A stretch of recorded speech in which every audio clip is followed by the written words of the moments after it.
옆에 계신 분들하고 인사합니다. 잘 오셨습니다. 오늘은 영상에서 보듯이 저희 교단이 1월 셋째 주에는 해외 선교 주일로 저희 교단이 지내고, 저희 교단이 3,000개 교회가 있습니다. 아마 오늘 다 동일하게 재단에서 해외 선교 주일을 함께 보낼 거라고 생각을 합니다. 오늘 저는 해외 선교주의를 맞이해서 사도행전 1장 8절에 있는 말씀, 땅끝까지 이르러 증인의 삶이라는 제목으로 말씀을 함께 나누려고 합니다. 여러분, 선교는 선택이 아닌 그리스도인의 본질이다, 이렇게 명제를 드릴 수가 있습니다. 하나님은 선교의 하나님이셔요. 성경 창세기부터 요한계시록까지 읽다 보면 하나님은 선교의 하나님이시다라는 걸 알게 됩니다. 여러분, 창세기에 나오는 하나님 보세요. 이 땅의 모든 사람을 구원하기 위하여 아들 예수님을 이 땅에 선교사로 보내시잖아요. 성육신, 그것도 선교죠. 그래서 선교는 하나님의 선교다, 이렇게 보면 됩니다. 대학 시절에 서빙고에 있는 온누리교회를, 신학생들은 교회 탐방이라는 과목이 있어서 온누리교회를 친구들하고 방문한 적이 있었습니다. 그때 아마 목회하던 하영조 목사님 돌아가셨는데, 하영조 목사님이 온누리교회를 담당하고 계셨는데, 우리가 그때 방문했을 때 목사님이 이런 설교를 하셨어요. 사도행전이 28장까지 있는데 우리 교회는 액트 29장을 써가는 교회다. 이게 제가 처음 듣는 놀라운 비전의 선포였습니다. 그래서 사도행전 28장을 끝나는 것이 아니라 우리 온누리교회가 29장을 써가는 교회다, 이런 비전을 선포하시더라고요. 그러더니 목사님이 지금도 기억나는 단어, 문장 하나가 보내든지 가든지 하는 교회가 되자. 그러고 나서 온누리교회에서 발간된 선교 그 홍보물이 있거든요. 거기에 보니까 수십 년 전이죠. 거기 보니 강남에서 병원 치과 원장을 하던 어떤 평신도가 이 선교의 비전을 듣고 자신의 모든 재산을 교회에다가 기부하고요, 선교지로 떠나는 내용을 담은 간증문이 올라왔어요. 저는 그 당시에 좀 충격적인 간증문이었습니다. 이분은 생활도 얼마나 여유가 많고 강남에 빌딩이 있는 그런 병원의 원장인데, 하나님의 부르심으로 평신도 선교사로 부름을 받은 거예요. 근데 그때 그 간증문에 보니까 아들이 고3이었다고 그래요. 한참 학력고사를 시험을 준비할 그 시점에 하나님의 콜링을 받은 거예요. 그래서 이분이 자신의 모든 재산을 정리하고, 그리고 저 아프리카 오지로 선교지로 떠나는 그 내용을 그 온누리교회 선교신문에 기록되어 있는데, 제가 그것을 읽고 참 많은 충격을 받았던 기억이 납니다. 아마 하영준 목사님의 목회 비전에 이런 부름들이 나타나는 현장이 아닌가 생각하고, 지금 아마 우리 한국에서 선교를 가장 많이 하는 교회는 아마 온누리교회일 거예요. 수백 개 지역에 선교사를 파송을 하고, 온누리교회가 가지고 있는 패치프레이가 뭐냐면 은퇴하면 선교사로 나가라는 거예요. 그래서 거기는 마지막 여생을 선교지에서 보내라, 이게 그 교회의 캐치플레이즈입니다. 그래서 그 온누리교회 얘기를 좀 들어보면 은퇴한 분들은 자신의 재산을 가지고 선교지로 가는 거예요. 마지막 여생을 하나님 앞에 선교사로 쓰임받는 그런 교회의 역할을 감당하는 교회가 온누리교회다, 이렇게 보면 됩니다. 온누리교회 못지않게 저희 교회도 보내는 선교사의 삶을 사는 훌륭한 교회입니다. 제가 저희 교회 부임하여 가장 놀란 것 중에 하나가 이 부분인데요. 저희 교회는 훈련이 잘 되어 있는 것 같아요. 보내는 선교사로 사명 감당하는 분들이 교회에 많아요. 옆에 계신 분들하고 한번 인사해 보겠습니다. 어느 교회를 다니시나요? 인사하겠습니다.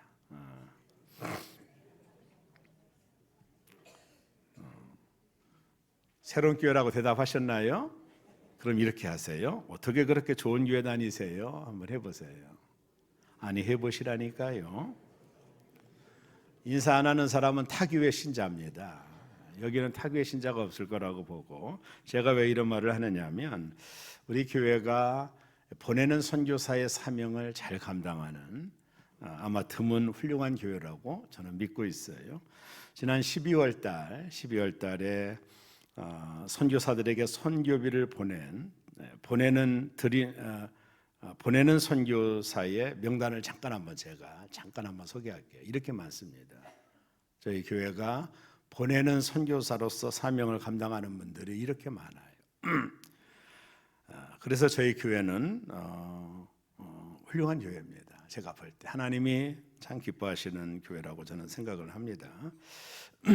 오늘 우리가 읽은 본문을 잠깐 말씀을 좀 접근해 보면 사도행전을 소위 성령행전이라고 하거든요. 성령께서 역사하셨던 사역과 일들, 이런 일들이 고스란히 담겨져 있는 내용이 사도행전이 있어요. 그래서 우리가 성령행전, 사도행전은요 성령이 가라사대 그러잖아요. 계속해서 성령, 빌립에게 성령이 나타나서 가서 전도해라. 바울에게 성령이 나타나서 서아시아로 가라. 이런 계속 성령께서 역사하심으로 주도하셨던 하나님의 이야기가 사도행전인데, 그래서 우리는 사도행전을 성령행전이다 이렇게 말을 하는 겁니다. 선교의 주체는 성령님이죠. 성령께서 선교를 시작하셨고 선교를 주도하고 성령을 완성한다 이렇게 보면 됩니다. 우리는 하나님의 선교에 그냥 동역자일 뿐이죠. 오늘 우리가 읽은 이 말씀을 통해 선교에 대한 비전을 좀 함께 나누면서 땅끝까지 이르는 증인의 삶이란 무엇인가, 오늘 해외 선교주의를 맞이하여 몇 가지 정도 말씀을 좀 나누려고 합니다. 첫째는요, 선교는 하나님의 소원입니다. 우리 다 같이 한번 해볼까요? 선교는 하나님의 소원입니다. 여러분, 하나님은 한 영혼도 멸망하지 않고 구원받기를 원해요. 제가 선교에 대한 설교를 준비하면서 여러 책들을 좀 서재실에서 꺼내서 읽어보니까 아직도 최근에 나온 책들에는 미종족 지역이죠. 복음이 들어가지 않는 지역이 해외 한 20% 정도가 된다고 그럽니다. 종말론자들은 종말을 강조하는 자는 이렇게 말을 합니다. 모든 지역에 복음이 들어가야 예수님 재림하실 것이다. 그건 이제 그들 말이기도 하지만 예수님도 그 말씀을 하셨어요. 이 땅의 모든 사람이 복음을 듣게 되는 날 내가 이 땅에 재림하겠다고 예수님 스스로 약속을 하셨어요. 그래서 우리는 끊임없이 선교사들을 파송하고 세계 열방으로 선교사를 보내는 이유가 거기 있는 겁니다. 왜냐하면 하나님은요 모든 사람이 다 구원받기를 원하셔요. 이게 이제 하나님의 선교라는 거예요. 하나님은 모든 사람들이 구원받기를 원하신다. 이것이 하나님의 소원이라는 겁니다. 하나님의 소원은 이 땅의 모든 사람들, 이 열방의 모든 사람들이 구원받기를 하나님은 원하신다. 그래서 선교라고 하는 큰 주제는 이런 뜻입니다. 선교는 교회의 여러 프로그램 중 하나가 아니라 존재 이유 그 자체이다. 한번 제목을 보세요. 선교는 교회의 여러 프로그램 중 하나가 아니라 존재 이유 그 자체이다. 선교가 교회가 존재하는 이유라는 거예요. 단지 선교가 어떤 프로그램 중에 하나 정도가 아니라 선교는 교회가 존재하는 이유라는 겁니다. 선교는 하나님의 마음이요 하나님의 소원입니다. 하나님의 마음이 우리에게 있을 때 비로소 선교가 시작되는 거예요. 저는 그 1982년도 신학대학을 입학을 했거든요. 그때 한 80-90명 정도가 같은 학년에 입학을 했는데 저희 82년도에는 데모도 많이 일어났고, 특별히 우리가 입학생들 중에서 저랑 같이 입학했던 그 동료들 중에서 선교에 대한 비전이 많은 친구들이 진짜 많았었습니다. 그때는 서울신학대학 안에 외양선교회도 있었고 뭐 여러 가지 선교단체가 있었는데, 서클이 있었는데, 하여간 그때 선교사로 비전을 품었던 친구들이 진짜 많았어요. 저희 동기들 중에서도. 그래서 학교 졸업하고 군대 갔다 와서 목회하지 않고 선교사로 파송된 친구들이 많습니다. 가장 가까워 있던 친구가 최용군 선교사라고 이집트에서 지금까지 선교 활동을 하고 있는데 수십 년이죠. 이 친구는 만나보면 그럽니다. 야, 나는 기도만 하면 이집트가 보여. 뭐 이러더라고요. 그래서 그 서울시인대 산 위에 올라가면 큰 건물이 있는데 그 건물 옥탑방에서 항상 이집트를 놓고 기도했던 친구예요. 기억이 지금도 나거든요. 자기는 이집트만 떠오른대요. 하나님이 그런 비전을 주었다고 하더니 결국에 이집트를 가더라고요. 지금까지 이집트에서 선교 활동을 하고 있습니다. 저도 좀 그분 선교에 많은 후원을 했던 기억이 납니다. 그리고 많은 친구들이 선교사로 헌신하여 현장에 나갔어요. 지금 대만의 지광섭 선교사가 또 친구인데 이 친구도 학교 졸업하자마자 대만으로 선교사로 파송이 됐어요. 근데 그 선교사를 주력적으로 도왔던 교회가 있었는데 저 청주 쪽의 모 교회인데 목사님이 은퇴하시고 나서 더 이상 선교비가 안 온대요. 그 교회만 선교비를 한 200만 원 정도를 매달 보내줬던 것 같아요. 자신이 좀 어렵다라는 걸 페이스북에 올린 것을 제가 우연히 보게 되었습니다. 그분도 평생 지금 대만에서 선교 활동을 하고 있습니다. 저희 동료들 중에 많은 분들이 선교사로 파송을 받았는데 근데 저는 전혀 콜링이 없었어요. 그 참 신기하더라고요. 이 친구들은 막 가슴이 뛴다고 그러는데 저는 해외 선교에 대한 콜링을 전혀 저에게 없어요. 1%도 제게 그런 마음이 없었어요. 이 하나님이 선교사로 부르는 분들은 특별한 콜링이 있는 것 같아요. 그게 진짜 어렵거든요.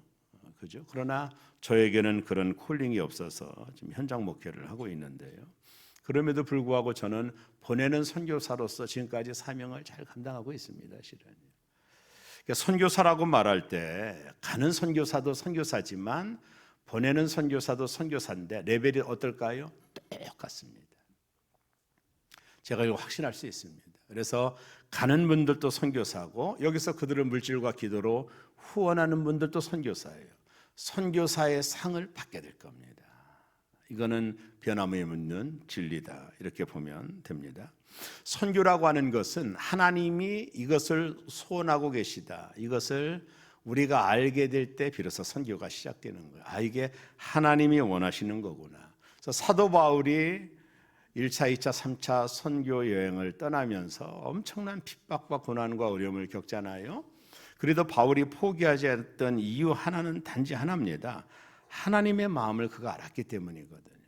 하나님이 얼마나 열방을 구원하기를 원하는지 알았기 때문에 바울은 자신의 감정과는 전혀 상관이 없이 그 사역을 감당했거든요. 로마로 들어가서 마지막 순교하여 죽을 때까지 바울이 포기하지 않고 달려갔던 이유는 하나님의 마음을 그가 알았기 때문이거든요. 하나님이 열방을 구원하기를 원한다는 그 마음을 알았기 때문에 바울이 선교 활동을 원활하게 할 수 있었던 것이죠. 여러분 요나서를 보면 하나님이 어느 날 요나를 부르지 않습니까? 야 니느웨 성에 가서 복음을 전해라. 그 백성이 너무 제약에 관영하여 내가 니느웨를 멸망시키려고 하는데 너가 먼저 가서 전해서 그들이 회개하면 나는 그 성을 멸망시키지 않겠다라고 명령을 하거든요. 요나에게. 근데 요나는 니느웨가 어떤 나라입니까? 이스라엘을 괴롭혔던 적군이거든요. 그러니까 요나가 가기 싫은 거예요. 아니 멸망당했으면 좋을 거예요. 아마 그런 생각했을 겁니다. 이스라엘을 괴롭혔던 나라 아닙니까? 근데 하나님이 그 나라에 가서 회개를 선포하라니 요나 입장으로는 이해가 되지 않는 겁니다. 그래서 요나가 도망가지 않습니까? 다시스로 가는 배를 타고 도망가다가 제비 뽑혀가지고 바다에 던져지죠. 그때 큰 물고기가 요나를 집어삼키며 3일 동안 물고기 뱃속에 있다가 요나가 간신히 살아나지 않습니까? 그때 하나님이 요나야 이제 갈래? 요나가 가잖아요. 왜 요나가 거부했을까요? 하나님의 마음을 모른 거거든요. 그러니까 그 니느웨 성이 이방 나라지만 거기는 백성들이 구원받기를 원하는 것이 하나님의 열방을 향한 하나님의 마음을 요나는 자신의 감정으로 멈춰버린 거거든요. 선교는 하나님의 마음을 알기 시작할 때부터 시작하는 거예요. 교회가 하나님의 마음을 알게 되면 땅끝까지 복음을 전하는 거예요. 그 하나님의 마음을 알게 되고 난부터 이제 선교는 시작된다 이렇게 보면 됩니다. 릭 워렌의 책에 보면 목적이 이끄는 삶이라는 아주 베스트셀러 책이지 않습니까? 이 책의 그 내용 중에 이분이 이런 얘기예요. 그리스도인들은 두 가지 유형이 있다라는 거예요. 첫 번째가 세상적인 그리스도인, 월들리 크리스찬 이렇게 말하죠. 세상적인 그리스도인. 또 하나 세계적인 그리스도인. 참 단순한 문자의 차이지만 세상적인 그리스도인이 있고 세계적인 그리스도인이 있다라는 거예요. 이분이 말하기를 세상적인 그리스도인은 자기 욕심을 채우기 위해 하나님을 믿는 자들을 의미하고, 세계적인 그리스도인들은 자신이 하나님께 구원받고 부름받은 목적이 누군가를 섬기고 복음을 전하기 위함이라는 것을 알고 행하는 자를 세계적인 그리스도인이라고 이분은 말을 하거든요. 우리 모두는 세계적인 그리스도인이 되어야 될 거라고 봐요. 그래서 나를 구원하신 목적이 누군가를 섬기고 복음 전도를 통해 이 땅을 구원하라는 하나님의 콜링이라는 걸 믿는 거죠. 내가 여기 존재하는 목적은 뭐 나만 잘 살고 잘 먹는 거, 여러분 그런 인생이 목적이라면 죄송하지만 돼지와 뭐와 다를 게 있겠습니까? 하나님이 나를 불러서 이 땅에 존재하는 것은 나를 통해서 누군가를 섬기고, 그리고 이 복음 전도를 통해 이 땅을 구원하라고 하나님이 나를 부르셨다라고 하는 사실을 인지하고 살아가는 자. 그래서 나의 삶의 모든 바운다리를, 목적을 하나님의 나라, 이게 바로 세계적인 그리스도인이다. 이게 릭 워렌 목사님이 그런 얘기를 합니다. 충분히 동의할 수 있는 부분이죠. 선교란 나를 향한 하나님의 뜻을 깨닫고 순종하는 태도죠. 이런 얘기 들으면 금방 이해가 될 거예요. 어떤 목사님이 목회를 했어요. 목회가 너무 안 돼서 목회에 실패를 했습니다. 너무 절망적이죠. 실패를 했습니다. 목회 어려움 당할 수 있거든요. 최근에도 제 친한 친구 목사님이 한 교회에서 목회를, 큰 교회에서 목회하다가 너무 어려워서 다 내려놓고 10명도 안 되는 교회로 지난주 부임했다라는 소식을 들었거든요. 만만치 않죠? 많이 어려워요. 이분도 목회가 너무나도 어려워서 안 되는 거예요. 그래서 기도원에 올라간 거예요. 기도원에 올라가서 하나님께 기도하는 거죠. 하나님, 내가 왜 이렇게 목회가 안 됩니까? 왜 내가 이렇게 어려움을 당합니까? 근데 하나님의 콜링이 있는 거예요. 야, 너 선교사로 가라. 이게 분명히 응답을 받게 돼요. 이분이 어디로 가야 될 거예요? 하나님, 베트남으로 가라. 내 마음이 거기에 있다. 그래서 이분이 하나님의 콜링 응답을 받고 이제 선교 준비를 다 끝나고 또 가족과 함께 베트남으로 선교사로 파송을 받은 겁니다. 자, 베트남 가가지고 한 2년 동안 선교 활동을 하는데 아무 열매가 없는 거예요. 또 한국에서 똑같이. 이게 너무나도 낙심이 되는 겁니다. 뭐 전도받고 예수 믿는 분들이 좀 생기면 좋겠는데 아무 열매가 없으니까 너무 낙망하고 절망하게 돼요. 하나님께 기도했다고. 하나님, 내가 다시 한국으로 돌아가겠습니다. 여기는 내 사역지가 아닌 것 같습니다. 그리고 하나님, 제가 저 사람들을 사랑하는 마음이 없습니다. 이런 기도를 하나님께 드렸을 때 그의 마음속에 하나님의 응답이 있었다라고 말하더라고요. 이렇게 말했답니다. 사랑하는 아들아, 네가 여기 온 것은 네가 그들을 사랑하기 때문이 아니야. 내가 그들을 사랑하기 때문에 내가 너를 여기에 보낸 거야. 이 말이 참 중요하죠. 포인트가 어디 있어요? 하나님이 그들을 사랑해서 이 목사를, 선교사를 보낸 거지, 이 선교사가 베트남을 사랑해서 보낸 게 아니라는 거예요. 이게 선교의 아주 중요한 포인트라는 거거든요. 여러분, 하나님의 일은 내가 원하고 바라서 하는 게 아닙니다. 하나님이 원하시고 바라시기 때문에 하는 것이 하나님의 일이 아니에요. 여러분, 여기 있는 목사도 지금까지 목회하면서 수많은 리스크가 있었거든요. 어려움이. 그런 어려울 때마다 이게 내 일이 아닌가 봐, 그러고 포기했다면 문제가 있는 거거든요. 하나님이 나를 목사로 세워줬다라는 거기에 의미가 있는 거지, 나의 감정, 나의 상황은 별로 그렇게 의미가 없는 거예요. 그러니까 선교의 포인트가 어디 있느냐 하면, 하나님이 나를 보내셨다, 그 백성을 사랑하셔서 나를 보내셨다라는 데 포인트지, 내가 이 백성을 사랑하지 않기 때문에 못한다라고 말하는 건 어폐가 있다라는 거거든요. 선교는 교회 사역도 마찬가지입니다. 우린 너무 내 감정에 치우쳐 있거든요. 그래서 포기하고 절망합니다. 사역은 하나님이 원하시기 때문에 어떠한 상황 속에서도 포기하지 않고 하는 게 사역이에요. 여러분, 우리 마음에 들고 안 들고는 그렇게 중요한 게 아니에요. 내가 하나님이 그 일을 나에게 맡긴 이유는 하나님이 원하시는 목적이 있는 거예요. 그 목적을 붙들고 사역을 해야지, 이게 내 마음에 들고 안 들고는 그렇게 별 문제가 되지는 않아요. 사역도 마찬가지거든요. 선교도 마찬가지입니다.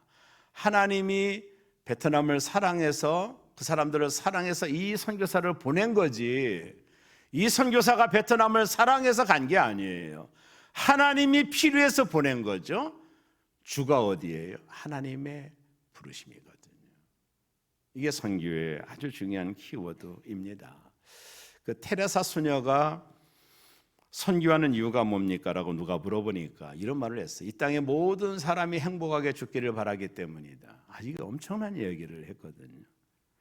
내가 이 일을 통해 무엇을 얻을 수 있기 때문에 하는 게 아니라 하나님께서 이 땅의 사람들이 행복하게 죽기를 원하시기 때문에 제가 이 일을 하는 것입니다. 그래서 하나님의 마음이 있는 곳에는 종교도 이기심도 욕심도 초월합니다. 이랬거든요.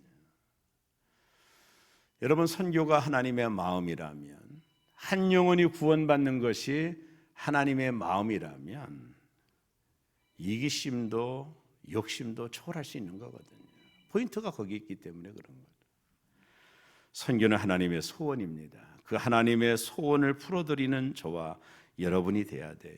하나님의 소원은 모든 민족이 구원받아 하나님 백성이 되는 거예요. 우리 모두 세계적인 그리스도인이 되시기를 주의 이름으로 축원합니다. 두 번째, 선교는 가는 선교사와 보내는 선교사가 있다고 설명했죠. 모두가 해외로 나갈 수는 없지만 우리 모두는 선교사로 부름을 받은 거예요. 목사님, 어떤 것이 중요할까요? 동일합니다. 제가 볼 때는, 제가 공부한 바로는 동일합니다. 가는 선교사나 보내는 선교사나 동일합니다. 물질로 선교비를 드리는 분들은 보내는 선교사죠. 직접 현장에 가는 분들은 가는 선교사입니다. 하지만 이 둘 모두가 다 선교사들입니다. 하나님은 똑같이 평가하실 겁니다. 무엇이 중요하냐의 문제가 아니에요. 모두 다 하나님의 선교사들입니다. 자, 가는 선교사는 특별한 부르심이 없이는 불가능하죠. 우리 다 아시잖아요.